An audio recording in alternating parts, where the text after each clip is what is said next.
चलो बुद्ध की ओर। बुद्ध और उनका धम्म। बाबा साहेब डॉक्टर भीमराव अंबेडकर लिखित। ऑडियो एडिटर मनोज कुमार बौद्ध। नमो बुद्धाय।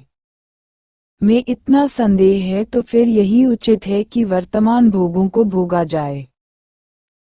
5. यदि कोई परलोक होगा तो हम परलोक में भी आनंद मनाएंगे, किंतु यदि कोई लोक नहीं होगा तो फिर सारा संसार ही निश्चित रूप से अनायास मुक्त है। 6. कुछ ऐसे हैं जो पुनर्जन्म तो मानते हैं, किंतु मोक्ष की कोई संभावना नहीं मानते। उनका कहना है कि जैसे अग्नि स्वभाव से ही उष्ण होती है और पानी स्वभाव से ही तरल होता है, इसी प्रकार यह संसार स्वभाव ही संसरणशील है। 7. कुछ का मत है कि सभी वस्तुएं स्वभावज हैं, चाहे अच्छी हों, चाहे बुरी हों, चाहे सत हों, चाहे असत हों, और जब ये सारा संसार ही स्वभावज है, इसलिए भी हमारे सब प्रयास व्यर्थ हैं। 8. जब इंद्रियों की प्रक्रिया निश्चित है और बाह्य पदार्थों की अनुकूलता प्रतिकूलता भी, तो फिर जिसका वृद्धावस्था और कष्ट से अटूट संबंध है, उसे कौन कैसे पृथक कर सकता है? क्या ये सब प्राकृतिक ही नहीं है? 9. पानी आग को बुझा देता है और आग पानी को भाप बनाकर उड़ा देती है। ये सभी तत्व जब इकट्ठे हो जाते हैं तो संसार का निर्माण करते हैं। 10. गर्भ में ही हाथ, पांव, पेट, पीठ और सिर की रचना हो जाती है। बुद्धिमानों का कहना है कि यह सब प्राकृतिक ही है। 11. कांटों के तीखेपन का कौन निर्माण करता है, अथवा पशुओं और पक्षियों के स्वभाव की ही कौन रचना करता है? ये सब प्राकृतिक है।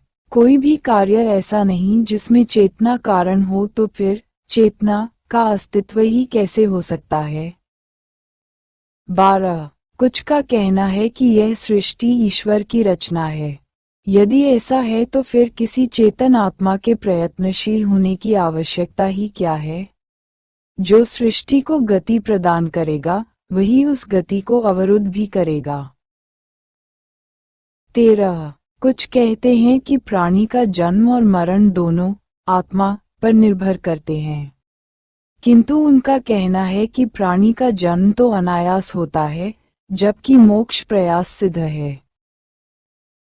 14. आदमी संतानोत्पत्ति द्वारा पितृ ऋण से उऋण होता है, शास्त्र अध्ययन द्वारा ऋषि ऋण से और यज्ञों द्वारा देव ऋण से। जो इन तीनों ऋणों से मुक्त है, वही वास्तव में मुक्त है।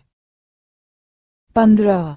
इसलिए बुद्धिमानों का कहना है कि जो इस क्रम से मोक्ष के लिए प्रयास करते हैं, उन्हें ही मोक्ष प्राप्त होता है। जो इस क्रम से प्रयास नहीं करते, उन्हें व्यर्थ का आयास ही होता है। 16. इसीलिए हे सौम्य, यदि मोक्ष की ही चाह है तो शास्त्र क्रम से उसकी ओर अग्रसर हो। इस प्रकार आपको भी मोक्ष प्राप्त हो जाएगा और राजा भी दुख से मोक्ष पा जाएगा। 17. और जहां तक आपको वन से दोबारा घर वापस आने के बारे में आशंका है, तो इसका विचार करने की आवश्यकता नहीं। पूर्व समय में भी लोग वन जाकर वापस घर लौटे ही हैं। अम्बरीश लौटा है, धूमकेश लौटा है, राम लौटे हैं और भी बहुत लौटे हैं। 7. भगवान बुद्ध की दृढ़ता। 1. तब मंत्री के प्रिय और वफादारी से भरे वचन सुनकर उस मंत्री को, जो राजा की आंखों के समान था, दृढ़व्रती बुद्ध ने अपना उत्तर दिया, यथोचित, न उकताने वाला और न जल्दबाजी से युक्त। जन्मभूमि का आवाहन 123। ओ, कुछ है या नहीं, इसमें मेरे लिए कोई दूसरा प्रमाण